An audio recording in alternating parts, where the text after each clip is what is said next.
Está entrando no ar. Debate 93.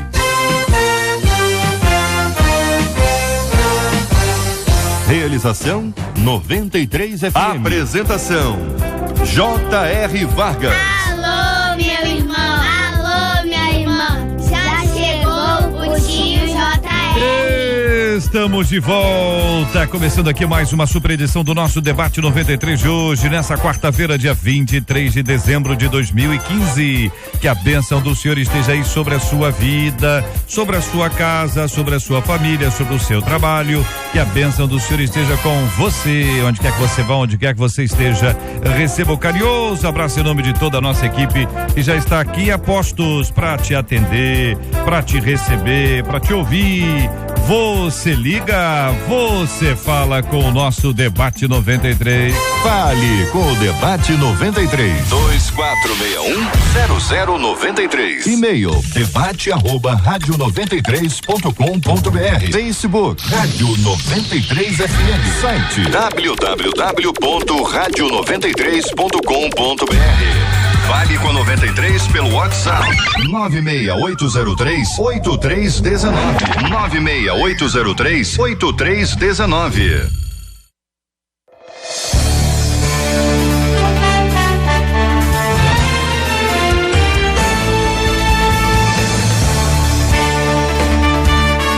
Acolhemos com muito carinho a mesa hoje no nosso Debate 93 o pastor Rafael de Almeida da Igreja Batista Getsemane, a pastora Elaine Cruz, nossa menina da mesa, vice-presidente do Ministério Fronteira na Barra da Tijuca, o pastor Manassés Brito da Assembleia de Deus do Campinho, o pastor José Magalhães Furtado da Igreja Metodista de Vista Alegre, todo mundo já aqui no nosso estúdio para começarmos o nosso Debate 93 de hoje, porque afinal de contas uma de nossas queridas ouvintes começa dizendo: tenho muito medo.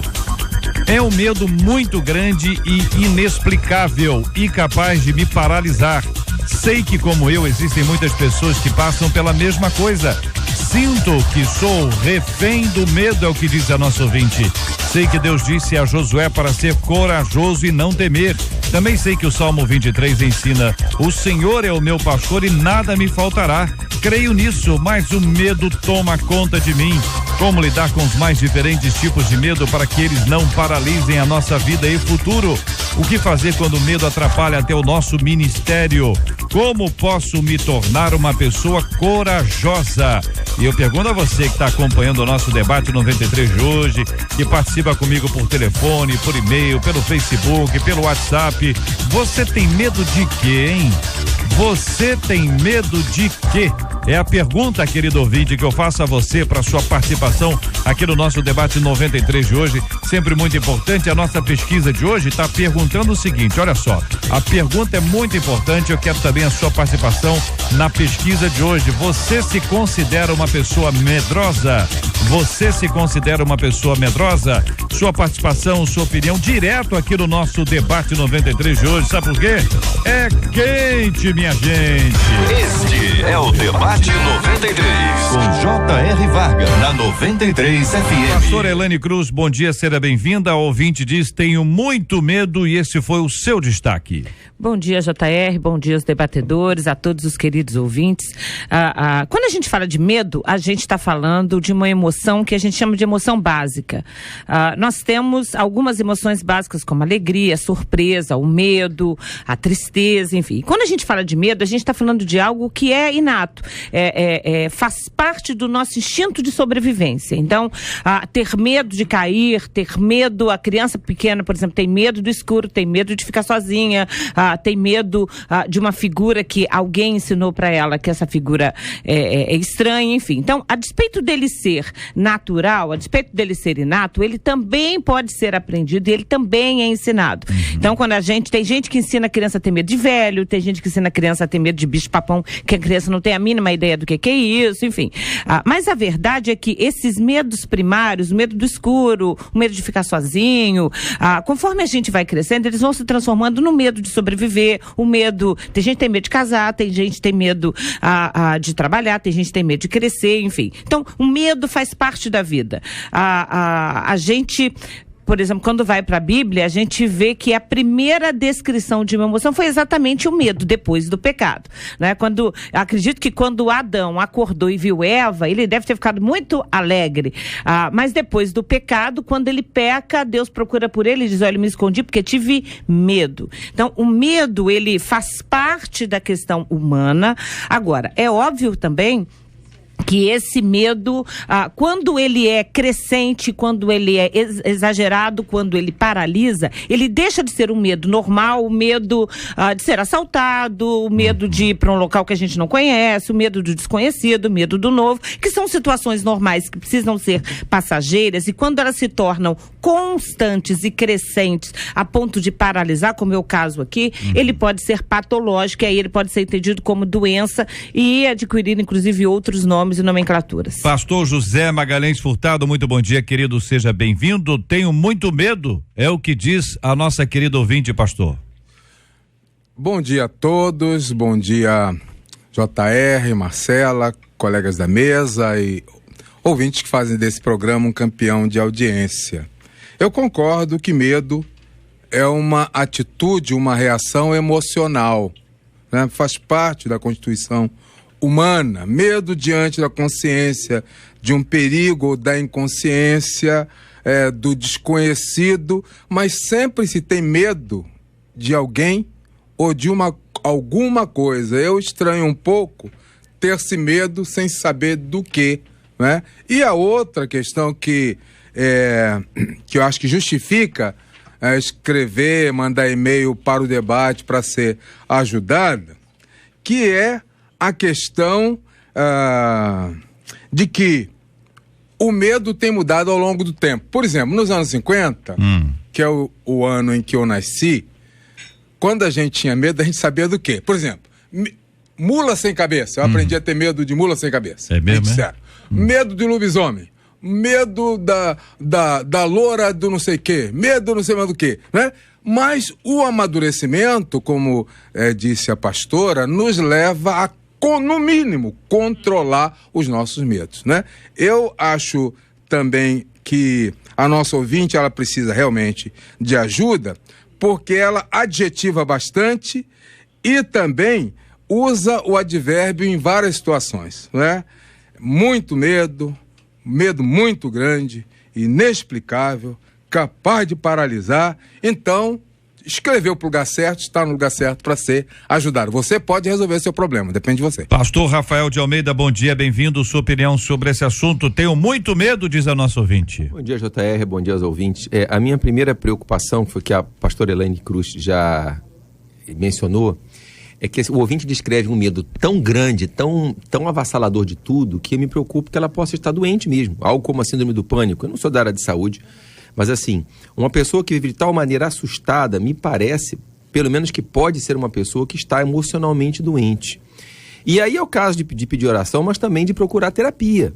A gente crê no milagre, mas também crê na ciência. Então eu acho que, diante desse estado, a irmã deveria procurar algum apoio de psicólogo ou psiquiatra, pelo menos para tirar a dúvida. Porque se o medo dela é uma doença, ela vai precisar tomar remédio até para controlá-lo. Virada essa página, eu acho que isso é um diagnóstico que só um profissional da área pode fazer, eu quero passar para o lado espiritual, que é a área que aí eu consigo falar melhor. A grande pergunta é quem está no controle, se é você ou se é Deus. Se a gente crê no controle de Deus, e a gente crê que Deus é amor, essa fé deveria nos trazer segurança. Eu gosto muito de um texto, e eu aprendi a repetir esse texto toda vez que eu sinto medo, que é da primeira carta de João, capítulo 4, versículo 18, no amor não há medo. Ao contrário, o perfeito amor expulsa o medo, porque o medo supõe castigo. Aquele que tem medo não está aperfeiçoado no amor. Eu tenho medo de fazer alguma coisa errada e dar tudo errado e a culpa é minha. Eu tenho medo de correr algum risco e ser ferida. Olha, você não crê que Deus te ama, que Jesus morreu na cruz por você? Então, até por temor de Deus, você vai procurar fazer o que é certo. Mas não dá para evitar todo tipo de mal indefinidamente. Coisas ruins vão acontecer com todo mundo. Você tem que sair e viver. Agora, confiando que Deus vai te guardar do grande mal. Ouvinte participando conosco aqui no nosso WhatsApp, dizendo: JR, eu já tive muito medo antes de me converter. Eu tinha medo de ver filmes de terror, medo de enterros de parentes. Depois eu achava que a pessoa viria puxar o meu pé. Olha aí, se fosse, eu sempre ouvi o contrário. Se não fosse, puxaria o pé.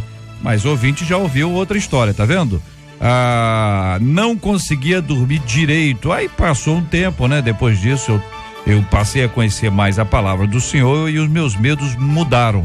Hoje eu tenho medo da violência assustadora, né? E medo de perder mãe, perder filho. Parece que houve uma mudança de medo, mas o nosso ouvinte, esse aqui do nosso WhatsApp, continua tendo medo. Pastor Manassés Brito, bom dia, bem-vindo. Bom dia, JR, eu quero cumprimentá-los, os demais debatedores, os milhares de ouvintes, com a gloriosa e bendita paz do Senhor Jesus Cristo. Quando eu recebi a pauta do debate por e-mail, pastor JR, eu tive medo. Tive medo porque eu vi o nome da pastora Elaine Cruz e falei, era psicóloga. Pô, tem diabetes de medo, o que eu vou fazer lá como apenas um humilde pastor? Aí temi, até agora, revelei para ela. Quando eu falei para ela isso, eu diminuí o medo. Enfrentou o medo. Enfrentei o medo, né? E como ela já bem disse no início, o medo é algo natural. E eu tenho um fato interessante bíblico. Davi, quando vai ver os irmãos que estavam na batalha, encontra o rei Davi e o exército todo de Israel tremendo, com as pernas batendo, o joelho batendo no outro, com medo de um homem só, que era Golias, né? E Davi chega... Também era gigante, né, pastor? Era gigante. Tinha um exército atrás dele. Exatamente. Mas estava todo mundo apavorado. Aí você vê o contraste. Davi chega, franzindo, pequeno, ele veio trazer só quentinho pro pessoal. Ele olha aquilo e ele fica revoltado com as infâmias, como dizia do povo.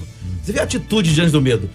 O exército dele com medo, e ele olha e fica zangado com o leão. Essa zanga, essa ira que ele teve do homem estar blasfemando contra Deus, fez ele se encher de coragem. Esse camarada não pode, ele pode ter 3 metros de altura, mas ele não pode ficar blasfemando aqui do meu Deus, que é poderoso. Ele toma as dores de Deus.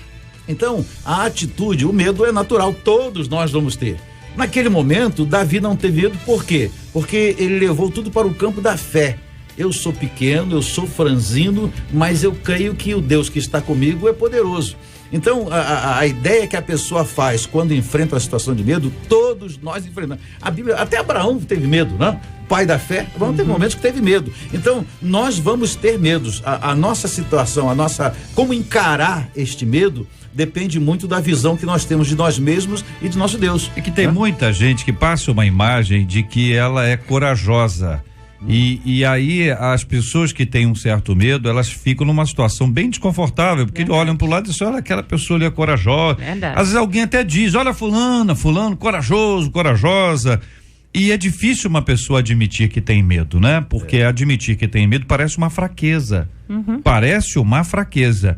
Então, quando o texto nos lembra aqui de Josué, a referência de Deus a Josué não era um menino, não era uma pessoa despreparada para a função. Existem várias interpretações sobre aquele encontro ali de Josué 1, mas Deus diz para ele ser corajoso e ser forte e diz para ele não temer.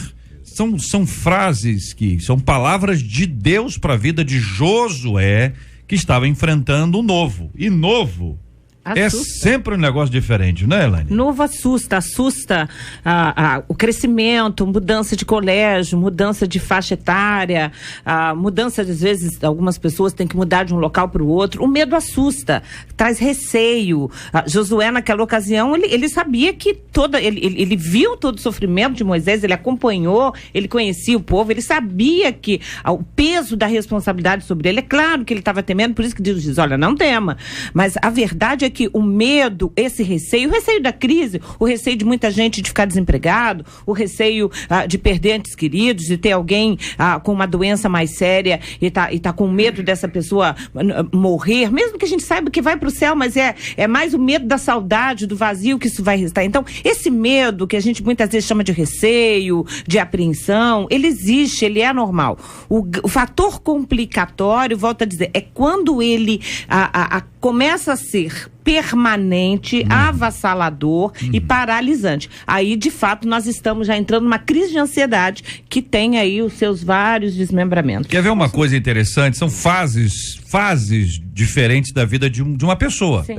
Vou ler aqui o WhatsApp de uma mesma pessoa e nós vamos observar as várias nuances e etapas que o medo exerce sobre a vida dela. Primeiro, ela está dizendo o seguinte, que ela tinha uma dificuldade de fala muito grande.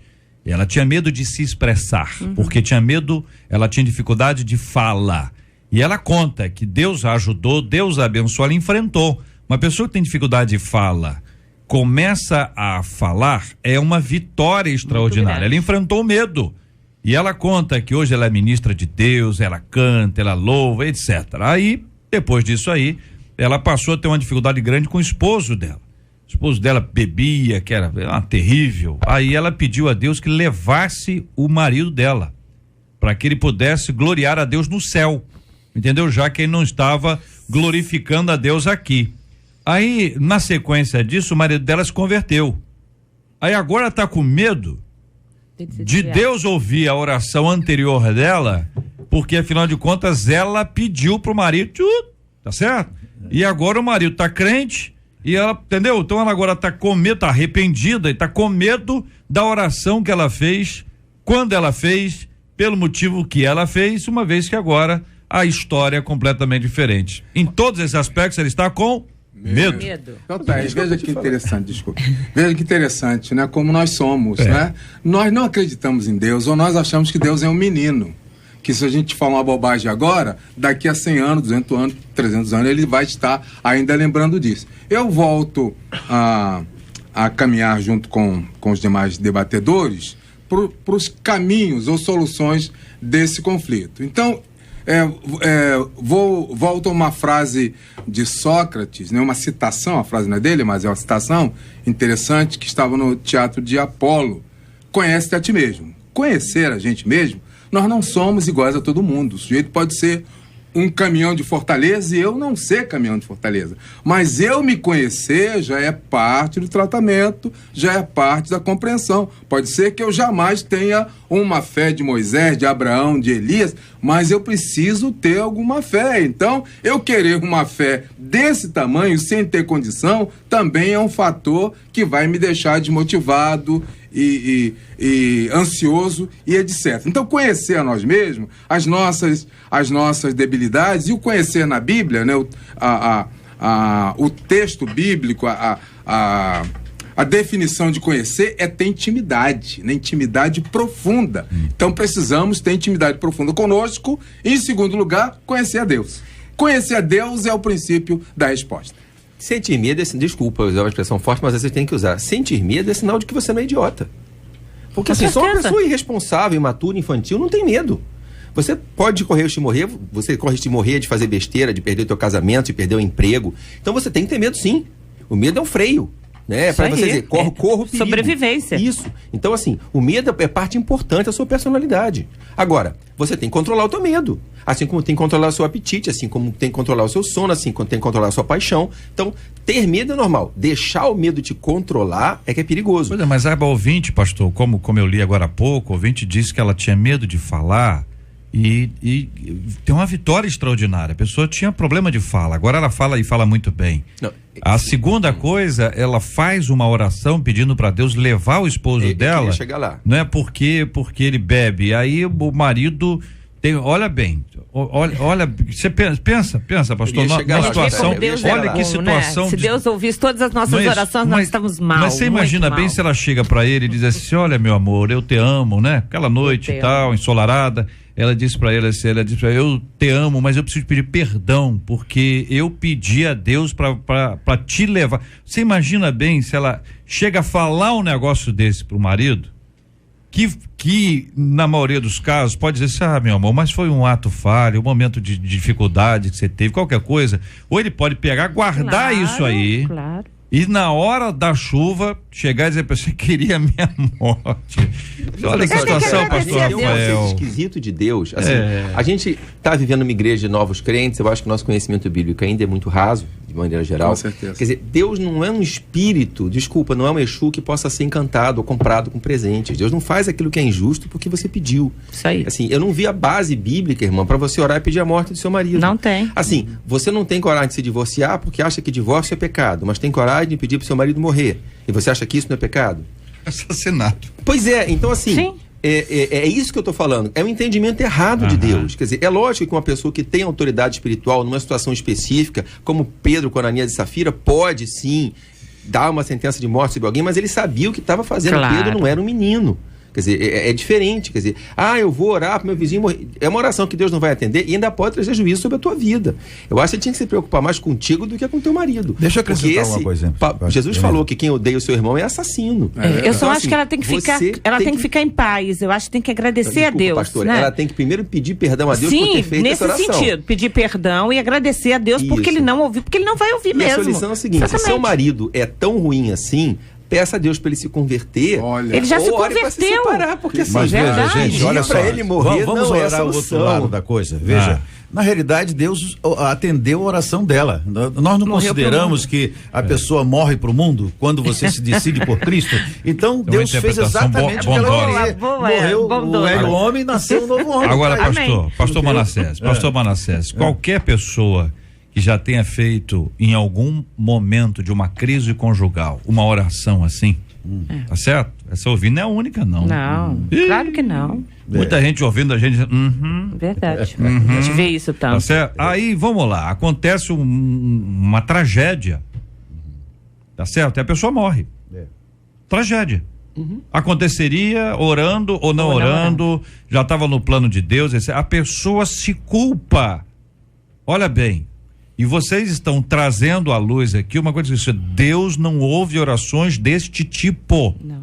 Deus não pode ser encantado a ponto de você pedir a Deus que mate alguém e Deus matar alguém só porque você pediu. Lógico. Os planos de Deus são maiores, então essa é uma palavra libertadora para muita gente que está vivendo sob esta culpa, acreditando que por conta daquela palavra maldita, numa noite difícil, numa tarde complicada, num dia sombrio, e naquela oração pediu a Deus que levasse o cônjuge para ficar livre daquela praga, só que aquela praga virou uma bênção, ou eventualmente não virou ainda, entendeu? Ainda tá encrenca lá.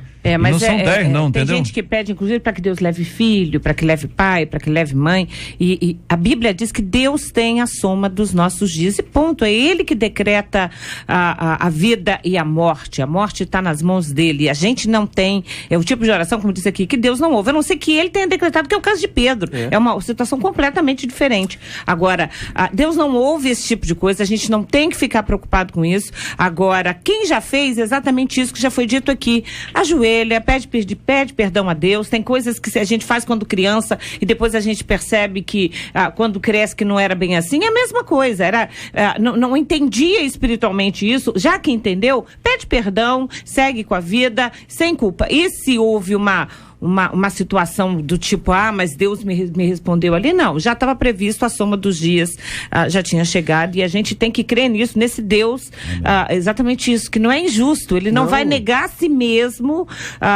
por conta de uma bobeira nossa. Deus leva quem que ele quer, na hora que quiser. Deus não iria atender um pedido meu para matar ou levar alguém, porque isso seria pecado, e Deus não peca. Então, eu posso pecar pedindo para Deus levar alguém, mas Deus não vai pecar me atendendo. Isso aí. Aqui o ouvinte dizendo, JR, eu sei que eu não tenho que ter medo porque Deus cuida de mim. Eu fico muito mal comigo porque eu peço a Deus para tirar o medo, porque parece falta de confiança em Deus. Mas eu tenho muito medo, principalmente em relação ao meu filho quando ele sai de casa. Medo da rua, da violência, e ligo para ele e passo mensagem o tempo todo.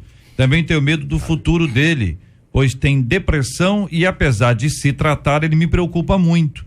Fico muito mal por isso, porque sei que nada vai acontecer se não for da vontade de Deus, mas é mais forte do que eu, confessa a nossa ouvinte. Veja que ela tem a Bíblia de um lado, diz assim, eu creio que Deus cuida de mim, eu confio em Deus, e até ela tem, talvez esteja com aquele receio de Deus interpretar o medo dela como falta de fé, mas eu tenho fé, mas ela tem uma realidade de violência, uma realidade de uma enfermidade. Isso faz com que ela tenha, ela é normal, né, gente? Claro, e esse tipo de doença emocional, ele muitas vezes adoece a família. Tem um esquizofrênico, tem alguém que que tem depressão dentro de uma família, pode gerar para os membros dessa família, especialmente para os responsáveis, se a pessoa não se cuidar, pode gerar um nível X de ansiedade, que me parece que é o que está acontecendo. Então, a gente precisa separar. A maioria das pessoas que tem medo, elas vão dizer o seguinte, eu confio em Deus, né? Quando eu digo medo que é patológico, medo que tem essa questão de gerar uma doença. Então, às vezes a gente fica na questão do medo, mas a questão da ansiedade é que é aquilo que tem que ser visto. Então, essa questão de ligar toda hora, de mandar coisa toda hora, isso mostra muito mais um comportamento ansioso, mais do que medroso. Então, é importante que essas coisas sejam tratadas, porque quando ela fala do filho que é depressivo e dessa ansiedade dela, me parece que as duas coisas andam juntas, e talvez valesse a pena ela procurar, assim, como já foi dito aqui, um psicólogo, um psiquiatra, enfim, e muitas vezes um desequilíbrio bioquímico tratado, isso é, um remédio administrado para bioquimicamente tratar isso, pode ajudar bastante. Eu acho interessante, me desculpe, reverendo, acentuar que nós estamos numa sociedade que adoece. Sim. Porque, às vezes, queremos nos culpar por a gente ser doente, ansioso, etc. Nós estamos numa sociedade que adoece, mas nós temos um Deus libertador. Com certeza. E a Bíblia também é relativa, né? Há situações que Deus diz sim para uma pessoa e pode dizer não para outra pessoa, para uma situação, né? Pedro, é verdade, Ananias e Safira foi além dos limites e foi punido. No entanto, quando Jesus entrava em Samaria, os poderosos, filhos do trovão, disseram, queres que façamos cair fogo do céu? De que lado vocês estão? De que espírito vocês estão? Então é bom ir devagar, né? É bom confiar mais e não tomar atitudes que depois possamos nos arrepender dela. Ouvintes contando as suas histórias. Eu perguntei aqui, você tem medo de quê, né? Os ouvintes estão contando aqui, tem muita gente com medo razoável, outros estão tem ouvinte até dizendo, JR, vocês vão rir, mas eu tenho medo de pessoas que já morreram. Eu não gosto de ir a enterro, pois tenho medo do morto. Não gosto nem que coloque a mão em mim quando eu chego em casa de um enterro. Ela diz que tira a roupa no quintal. Ela não gosta nem de comer quando ela vai ao enterro. E outra coisa, se vai ao banheiro, alguém tem que ir com ela. Eu quero ouvir a opinião dos companheiros aqui, porque muita gente tem medo de cemitério, isso a gente sabe que tem. Tem medo, tem. Agora, por que tem esse medo? É uma questão pessoal, Elane vai ajudar a gente aqui. É uma questão, olha, é algum trauma, aquele filme que a pessoa viu lá em 1530 e ficou marcado aquele filme, de lá pra cá a pessoa não consegue esquecer, porque a gente tem dificuldades, problemas. Eu quero ouvir a sua opinião e a participação do nosso querido ouvinte aqui no nosso debate 93 de hoje. Sempre muito bom ter a sua participação. Você ouve Debate 93 com J.R. Vargas. Pesquisa 93. Marcela Bastos, bom dia. Bom dia, JR, ouvintes e debatedores. A pesquisa é: você se considera uma pessoa medrosa? 77% dos ouvintes por telefone dizem que não são medrosos, não, mas 55% deles no site afirmam que tem muito medo. Olha aí, minha gente, vamos continuar discutindo esse assunto aqui no nosso debate de 93. Sexta, às 11 da manhã. Debate 93. Na 93 FM. Na 93 FM. Este é o Debate 93. Com J.R. Vargas. Na 93 FM. A mesa com a gente hoje o pastor Rafael de Almeida, a pastora Elaine Cruz, o pastor Manassés Brito, o pastor José Magalhães Furtado. Eu li agora há pouco um WhatsApp aqui de uma ouvinte que ela tem medo de pessoas mortas, né? Ela não gosta de enterro, quando alguém vai ao enterro ela não gosta que a pessoa toque nela. se ela chega de um enterro, ela arranca a roupa no quintal, ela não gosta de comer no dia que ela vai ao enterro, ela não vai ao banheiro sozinha, e tá claro aqui, ela tem medo de pessoas que já morreram. E aí trauma é uma palavra muito ampla. Trauma, a pessoa pode ter trauma de um monte de coisa, né? Eu citei até aqui a questão de filmes, que muitas vezes a pessoa vê e aquele filme fica gravado. Não é que a pessoa é fraca. 10 pessoas assistiram um filme e só uma ficou com medo. Não é que aquela pessoa é fraca, não é que seja fraca. Tem gente que tem fraqueza para um lado, fraqueza para o outro. Todo mundo tem dificuldade. Características, né, eu sou o tipo de pessoa, por exemplo, que eu tenho que pensar muito bem no filme que eu vou ver, especialmente à noite, porque com certeza eu vou sonhar a noite toda com ele. Então, ou eu vejo um filme bom, ou eu não vejo, né? É a minha característica, porque... E eu sempre fui assim, a questão do ver. Agora, quando a gente fala desses medos adultos, a gente está falando de medos conceituais. E tudo aquilo que é emoção ou sentimento, apreensão, que o coração bate mais forte, aquele pensamento que não sai da cabeça, ele é gerado exatamente isso, por um conceito. Então, tem gente que aprende de pequeno, com certeza essa pessoa, a avó já tinha medo de morto, o outro já falava mal do cemitério, ela tinha algum exemplo em casa no meio da parentela, tipo assim, se vai no cemitério, antigamente se dizia, vai no cemitério, tem que tirar roupa, levava outra roupa, tinha banheirinho do lado de fora, pessoal trocar de roupa. Então, existem, são conceitos que vão se passando, que vão sendo construídos, e o medo é ensinado. Então, a melhor forma da gente eliminar o medo é pensar o seguinte: o que eu tô pensando? Quem eu tô ouvindo? O que eu tô vendo?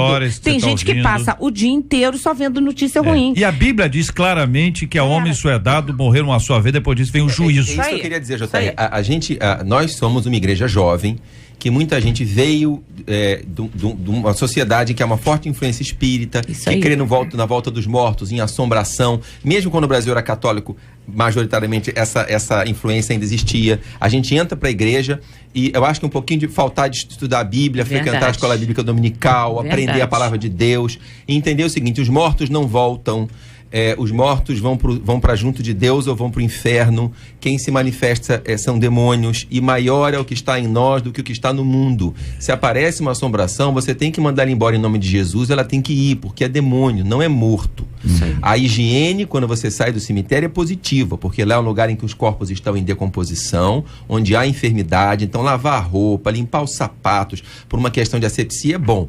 Ter medo dos mortos, não. Eu digo porque eu cresci numa família evangélica, eu nunca tive esses medos. Nunca tive medo de corpo, medo de defunto, eu tinha nojo de cemitério. Porque eu sabia, tá no céu ou tá no inferno. Vila Velha do Espírito Santo mudou recentemente, mas tem um cemitério no Bairro da Glória. É um bom bairro para ter o cemitério. Onde o fulano foi pra Glória, mas não sabe, entendeu? Mas havia uma frase que virou título de filme. A frase... Vejam, não sei hoje, estava escrita lá na entrada do cemitério. Nós que aqui estamos, por vós esperamos. Nossa. Entendeu? Então, uma pessoa que tem medo de cemitério, não vai entrar nesse ela fica assustada. A pessoa, e aquilo é alimentado, porque tem gente que põe pilha. Sabe que a pessoa tem medo? Vou dar um exemplo aqui, outro exemplo. Ouvintes de JR, vocês vão rir e tal. Não vão rir. Isso acontece, cada um tem medo de uma coisa. O ouvinte está dizendo que ela tem muito medo, verdadeiro pânico de borboletas e mariposas. Não importa o tamanho delas, eu chego até a passar mal por conta desse medo, diz a nossa ouvinte. E naturalmente deve ter alguém que vai botar uma pilha, vou levar para você, coloca na embalagem e leva para botar uma pilha para alimentar o medo que a pessoa tem de alguma coisa. Então chegamos à conclusão que o medo tem a ver com a cultura na qual nós somos criados. Aprendizado, é verdade. Exatamente. Tem um medo que normalmente ataca todas as mulheres, não sei se a doutora Elaine. Se é barata, eu tô dentro dela, tô dentro dela. Tão pequenininho, com a boca tão pequena, não faz mal a ninguém. Horrível. Mas o que faz uma mulher correr uma barata... Você já viu a boca da barata? Essa é a primeira vez que eu vejo. Pois eu já peguei, eu pego a barata na boca para tentar, os meus filhos, netos, eu tento passar aquela ideia. Porque eu imagino que isso é cultural, né? Não, claro. você vê que o terrorista, o cara vai se matar feliz da vida. Antes de bomba o corpo, lá se explode. Mas como é que ele faz isso? Porque o conceito é outro. Ele foi treinado para aquilo. Então, geralmente, a pessoa que é criada numa família, num ambiente, ou perto desse cemitério da glória, aí a tendência é ter um grande número de pessoas assustadas, né? Eu vou lá. É interessante que o cemitério lá, o bom humor, a frase bem-humorada, eu acho que pretendia até amenizar. Sim, com entendeu? certeza. Que é uma frase mas para quem tem medo, assusta. Outro ouvinte dizendo: JR, o meu medo é outro. Eu já estou namorando há 1 ano e a minha namorada tem medo de contar pra mãe dela que nós estamos namorando. 1 ano namorando escondido. Escondido num mundo cheio de conexões como nós temos hoje. Bom, mas ele tá contando aqui e eles acreditam que a mãe dela é contrária, porque ele tem, vou dar um exemplo aqui, ele tem 20 anos a mais que ela. Acho que essa é a conta. Tô tentando mudar aqui, não dá a idade para não dar a ideia, né? Somos apaixonados um pelo outro, mas a mãe dela gosta muito de mim. Mas não sabe. Mas não deve saber que ele namora a filha. Não, eu fiquei preocupado, gosta muito de mim. Se bobear, ele tem a idade da mãe, né? Não, eu tô com medo, o que eu fiquei com medo agora é de achar que a mãe tá gostando dele e ele gostando da filha. Aí, não deve ser isso não. Ouvinte, responde pra mim. Responde pra mim, está sobre o mesmo assunto, entendeu? Responde pra mim se é isso, se não é isso, pra poder ajudar, porque a pessoa com uma diferença de idade, embora hoje isso já não seja mais traz esse tema de grandes discussões, mas quando a distância é muito grande, não é? Se o namorado da filha é mais velho que a mãe, de outra geração. A mãe é viúva, né? Já aí, né? O senhor tá botando pilha já no negócio. Responde logo, já tá escrevendo aqui, responde logo. Porque realmente não é fácil. Eu queria deixar enquanto eu escrevo uma coisa, esse problema da ansiedade, Paulo falou claramente a respeito disso, que eu precisava deixar essa palavra para os ouvintes. Filipenses 4, 6 e 7, não andem ansiosos por coisa alguma, mas em tudo pela oração e súplicas e com ações de graças apresentem seus pedidos a Deus. E a paz de Deus, que excede todo entendimento, guardará o coração e a mente de vocês em Cristo Jesus. Leva os teus medos e ansiedades a Deus. Porque aquilo que você não pode controlar, Deus pode. E entenda que quer você ligue ou não, quer você controle ou não, coisas que você não gosta vão acontecer, é parte da vida. Então não tenha medo de viver. Leva a tua ansiedade a Deus e descansa. Então ora a respeito dos teus medos, mas aprende a confiar nele. O cara fala, e aí? Ele falou se a mãe da menina era viúva ou não? Pastor talento aqui, só pra completar aqui. A mãe gosta de mim como amigo. Mas não aceita porque eu sou mais velho para namorar a filha dela. Tá é um receio normal de qualquer mãe. É uma outra geração. Pastor, não tá pisando no freio, tu vai no acelerador. Vai ter que falar mas vai ter que dizer. Se ele gosta. Ou vai ou não vai. Gosta, eu acho que ele, mais do que deixar a menina falar, eu acho que ele, então, se é sério, ele que vai ter que sentar com essa mãe, com esse pai e fazê-los entender o que de fato existe, se for esse o caso. Não é a menina que tem que encarar isso sozinha. Na palavra do pastor Rafael, bastante relevante, como a dos demais colegas da mesa, para lembrar que o cristianismo da monarquia era um cristianismo que se alimentava desses fetiches, não é? Porque alguma coisa que você tem, você compra uma vela, você faz não sei o que, você dá um óbolo, você dá não sei o que, né? O cristianismo pós-89, com os evangélicos entrando agora legalmente no Brasil e com mais força, veio tirar um pouco dessa venda dos olhos. Mas eu lembro que já teve um tempo que os pastores diziam para seu rebanho: não quero que vá em tal lugar, as pessoas não iam. Não quero que vá na outra igreja. Hoje não existe isso. Hoje, né, com o advento da televisão e da mídia em geral, hoje as pessoas bebem de todas as fontes. Aí que está o problema, né? Da questão sincrética, né? Mistura-se uma coisa com a outra. O preto, por exemplo, não veio do cristianismo, né? O preto veio lá dos gregos, veio lá do culto dos mortos. A roupa preta. A roupa preta. A roupa preta. Preto tem uma nuance de preto, inclusive eu.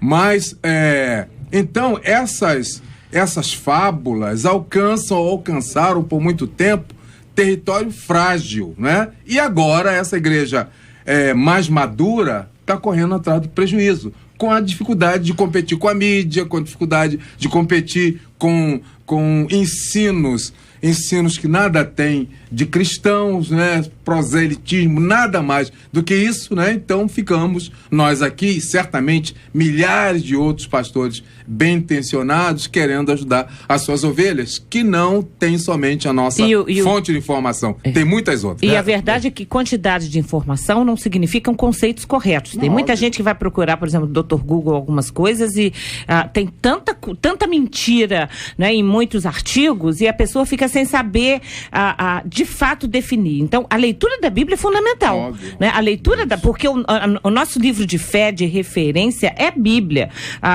Quando a gente tem a Bíblia gravada e você ouve, mesmo que seja um pastor, um líder, um obreiro, sabe lá quem, falando alguma coisa, se a gente tem que checar, isso é bíblico, tá na Bíblia, se fala diferente, a Bíblia é a nossa referência. Porque o medo passa pela superstição. Sim. A pessoa pensa, imagina. Então, esse pensamento antigo tem que ser mudado pelo pensamento. Então, fé é uma coisa prática. A minha irmã disse, olha, eu morro de medo, mas tenho fé em Deus. Eu não acredito que tenha fé em Deus. Né? Não é porque a fé substitui o medo. Se eu confio que Deus está comigo, eu não vou ter medo. Olha, companheiros, uma ouvinte nossa, ela diz, eu tinha medo de ser assaltada. Não é? Uhum. Se ela mora no Brasil, e ela mora... Certo, isso faz parte, aliás, mora no mundo. Tem lugares no mundo em que isso acontece menos, é verdade. Verdade. Né? Mas ela disse, eu tinha medo de ser assaltada e acabou acontecendo isso na porta da minha casa. Uhum. E o medo piorou, eu não saio sozinha nem no portão. Algumas pessoas têm uma linha de raciocínio que traz a seguinte ideia, que aquilo que você teme é aquilo que você vai ter. Entendeu? Que você tem que pensar, pensa coisa boa, senão você vai atrair coisas ruins para como se fosse um imã. A pessoa fica assim, eu tô com medo de ser assaltado, assaltado. Mas sabe tô qual com medo de problema? bater o carro, bate o carro, entendeu? Você tá entendendo o raciocínio que tá aí?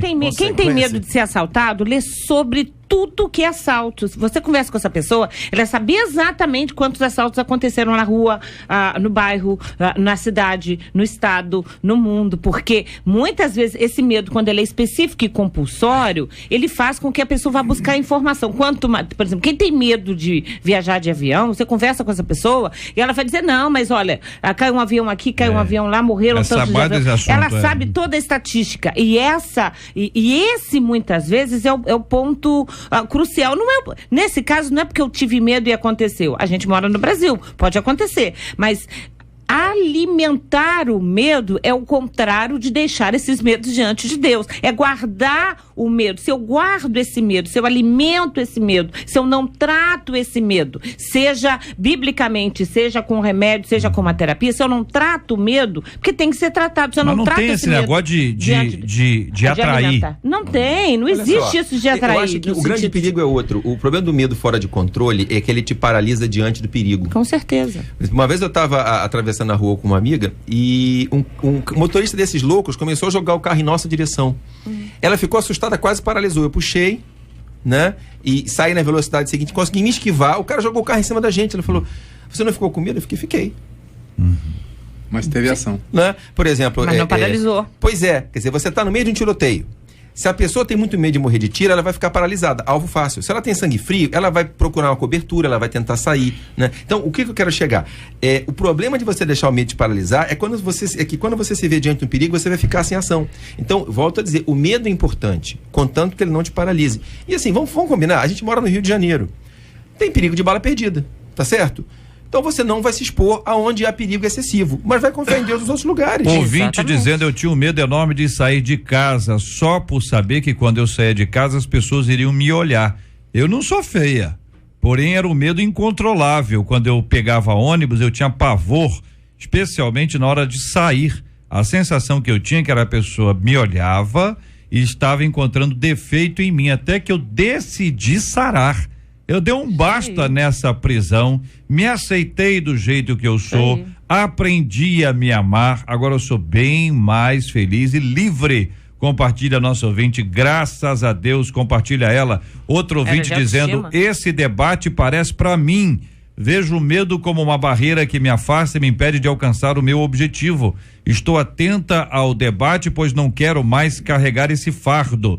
Ele me atrapalha demais. Eu não consigo me lançar no ministério que Deus colocou por conta disso. Deus me colocou. Ou seja, Deus deu a ela, enxerga o ministério que Deus deu a ela, e até agora há pouco ela estava paralisada, ela não conseguia se lançar. E Deus está falando profundamente ao coração dela hoje. E você, minha querida ouvinte, vai assumir esse ministério. A gente não assume ministério porque a gente é capaz. Não. A gente assume ministério porque é para a glória de Deus e Ele vai nos capacitar. E não tenha medo de enfrentar. Todos nós precisamos aprender. E às vezes até quando a gente está aprendendo, a gente erra muito. Tenha paciência com você, né? Ouvinte dizendo: JR, meu primeiro filho no ano passado, né? Tive meu primeiro filho no ano passado. Eu comecei a ficar com muito medo de acontecer alguma coisa ruim com ele. Ficava com medo de perder o emprego, de passar necessidade financeira, medo de doença, medo do meu filho morrer. Tudo porque tem a palavra que diz que todas as coisas sucedem a ímpio e ao justo, e que há tempo para todas as coisas, tempo de se alegrar e tempo de chorar. Aí eu pensava: será que vai chegar o meu tempo de chorar? Se chegar, será que eu vou aguentar? Quero trazer à memória aquilo que me dá esperança. Que a gente vai ter tempo de chorar, de carregar pedra, isso a gente vai ter. Mas a verdade é que quando a gente olha os nossos dias, nós temos muito mais dias. A soma dos dias bons é muito maior do que a soma daqueles dias do luto, da dor, da doença e do sofrimento. É que como o luto, a dor, o sofrimento marcam, né? Porque emocionalmente balançam mais a gente deixa de agradecer os dias bons. Quem consegue agradecer todos os dias bons, vai ter menos medo do dia mau, que vai vir, mas a gente não tem que pensar nele. Deus a gente vai pensar nas promessas de Deus, na bênção de Deus. No dia mau, Deus vai estar com a gente, no dia difícil, Deus vai estar com a gente. A gente tem a promessa dele. JR, dentro daquela palavra que eu ia dar da minha pergunta, a minha pesquisa diz o seguinte, que o medo é algo que vai acontecer no futuro.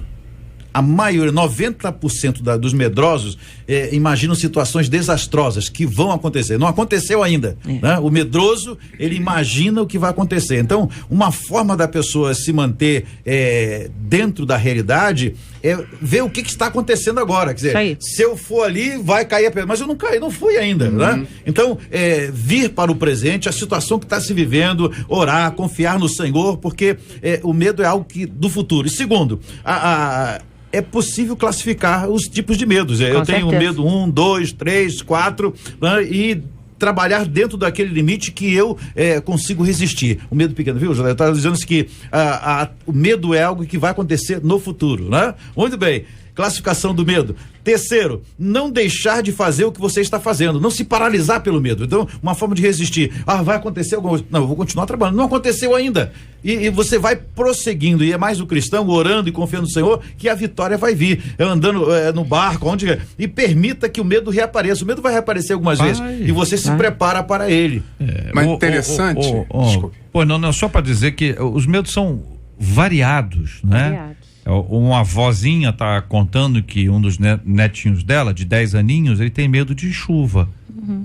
Quando dá trovoada, né? Que trovão, relâmpago. A criança tem, é um medo normal da infância. Criança. E tem adulto. Tem muito também. Adulto. Aí o menino de 10 anos, ele manda todos os meninos, os homens que estão lá, todos eles se vestirem. Porque de alguma forma ele aprendeu que vestido, acho que não vai atrair o raio, entendeu? Tá entendendo? Sim. Instrução. Agora, se ele aprendeu isso em algum lugar. Se chover, cair trovão e relâmpago, você olhar e falar assim, que lindo aquele raio, olha lá. É isso aí. Como é que ele corta? Olha o barulho, que barulho lindo. Você treinar. Desmistifica. Você se treinar, porque tomar tem muita banho gente de chuva, se treinar. né? Levar a criança desde pequena a tomar banho de chuva. Depende, não pode ter árvore. Mas tem chuvinha que vale a pena. Não pode ter árvore, não pode ter piscina, não pode ter praia, não pode ter nada. Um monte de cor de raio agora que tá aparecendo novo agora, que não tinha. Não tinha esse raio antigamente. Tinha, pastor Manassés? Não, mas olha só, o medo é saudável, né? É isso aí. O medo é saudável dentro desse equilíbrio. É porque hoje você tem mais informações sobre raio, por exemplo. Tem mais informações. O cara morre na praia. É verdade. Quantos casos estão acontecendo recentemente aí? Verão acontece muito disso. Não é nada não, não é nada não, não é nada não. Aí fica debaixo do negócio que não tem proteção nenhuma. Eu acho que a gente tinha uma construção errada de que a gente vai evitar o sofrimento. Isso é uma armadilha, porque você não vai. Você vai ficar doente. Uma hora você vai morrer. Pessoas que você ama vão morrer e você vai ter que lidar com o luto. Você vai sofrer derrotas. Você tem limitações. E isso é inevitável. Então, assim, essa coisa de eu vou sofrer, você sofre antes e depois. Assim, aceitar o sofrimento e a perda como parte da vida te ajuda a viver. Antigamente os pais já tinham 4, 6, 8 filhos porque sabiam que iam perder alguns. A vida era muito mais dura, não tinha vacina, não tinha antibiótico. O cara já tinha muito para poder salvar alguma coisa. Hoje em dia você tem um só e não pode acontecer nada com ele. A gente está criando um negócio. Antigamente a mulher que ficava solto no quintal, caía da árvore, ralava o joelho, quebrava o braço. Agora, se pegar uma virose, o pai fica desesperado. E a gente cresce com essa coisa de não vai acontecer, não pode acontecer. E aí quando acontece a gente desmonta. Então, aceita o sofrimento como parte da vida. Lógico, se eu sei que tem uma praia que tem tubarão e uma praia que não tem, eu vou na que não tem. Claro. Tá certo? Claro. Eu vou na que não tem. Mas assim, deixar o medo te paralisar, você vai sofrer de um jeito ou de pastor, outro. Tem uma A Bíblia agravante. também. A tecnologia hoje está trazendo um medo novo, diferente, que até eu tenho. Né? Eu vou para muitos lugares, pegar igrejas de convidados, e a gente usa o GPS. E eu tenho visto, de vez em quando, alguém morre porque entrou no lugar errado, né? Então, alguns lugares eu fico temeroso, porque por não conhecer, estou usando o GPS, eu não sei se aquele lugar é um lugar perigoso. Então, como o noticiário já passou aí, a pessoa tem ruas diferentes. A rua é aqui, a outra é no lugar que é perigoso. Sabe qual a maior dificuldade ali, pastor? Que em geral é o Waze, né? O aplicativo, é que ele fala para você ir, mas não vai junto.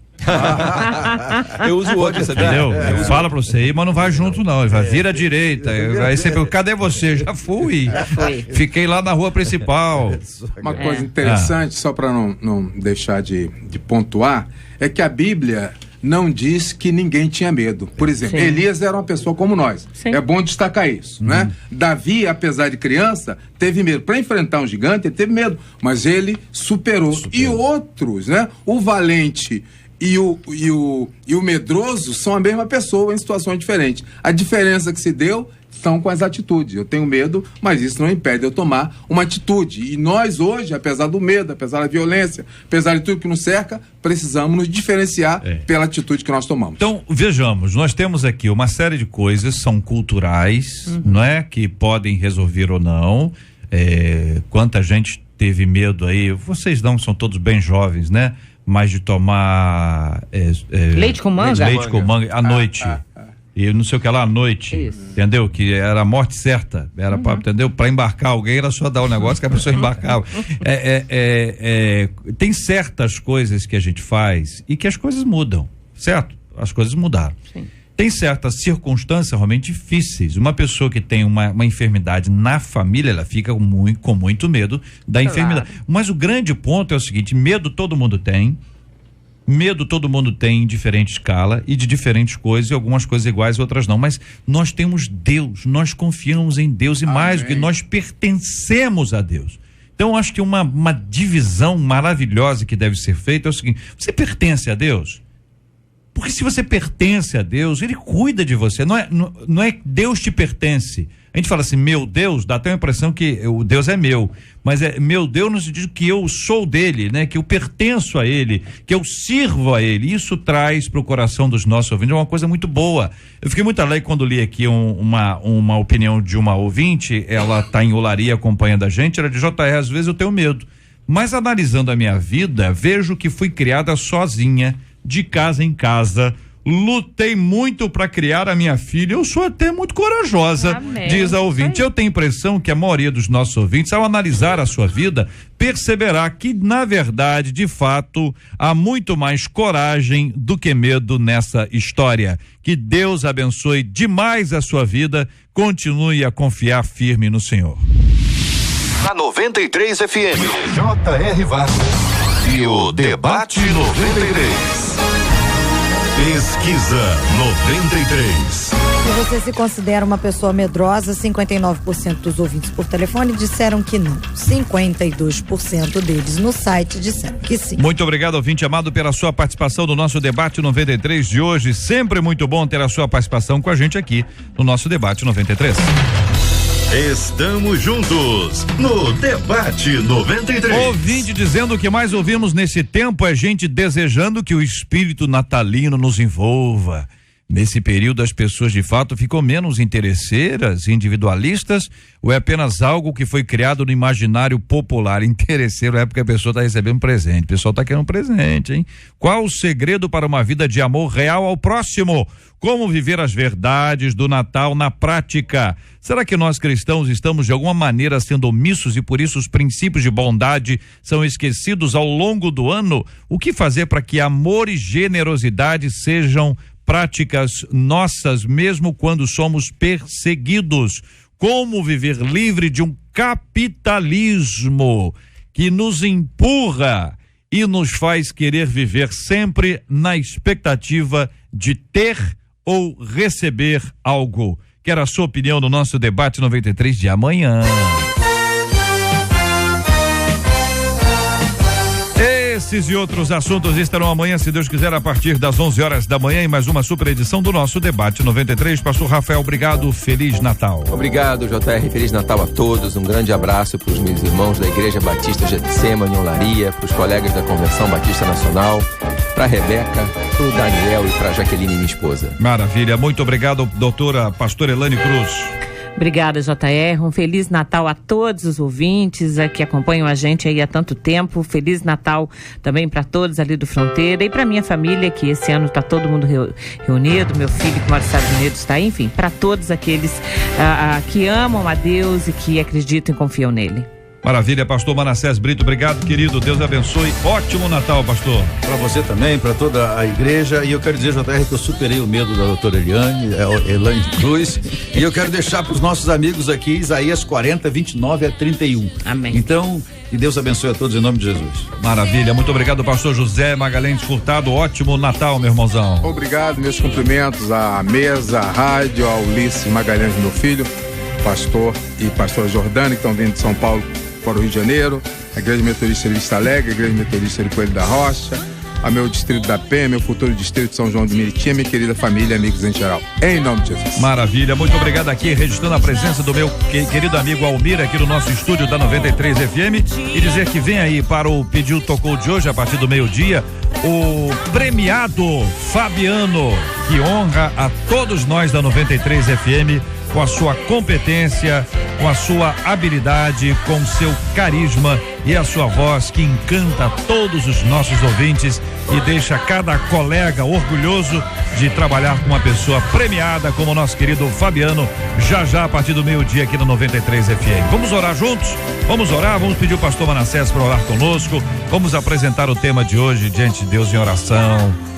Essa ideia da presença de Deus na nossa vida, ouvinte, preserva isso com você. Deus não nos deixa, Ele está com a gente o tempo inteiro, em todo lugar. Ele não, olha, é tão especial que Ele não está nem do lado direito, nem do lado esquerdo, nem à frente, nem atrás, nem em cima, Ele está dentro da gente. É pra gente entender que o Espírito Santo está dentro daquele que serve a Deus, ou seja, aonde você for, Ele vai. E o ideal é que você vá aonde Ele determinar. Obedeça. Vamos orar também pela cura dos enfermos e pelo consolo aos corações enlutados em nome de Jesus. Pai bendito, sabemos que Tu és um Deus grande e poderoso. Não precisamos temer a nada porque Tu estás ao nosso lado. E eu preciso confiar nisto. Os enfermos, aqueles que estão enlutados, que sejam confortados por Ti e que pensem num futuro ao Teu lado, vivendo para sempre contigo. Toma esta rádio em Tuas mãos, a direção, este programa, o debate, os demais debatedores e os milhares de ouvintes que sejam ricamente abençoados contigo, por Ti, com fé, com confiança e coragem para vencer o futuro. Em nome de Jesus, amém.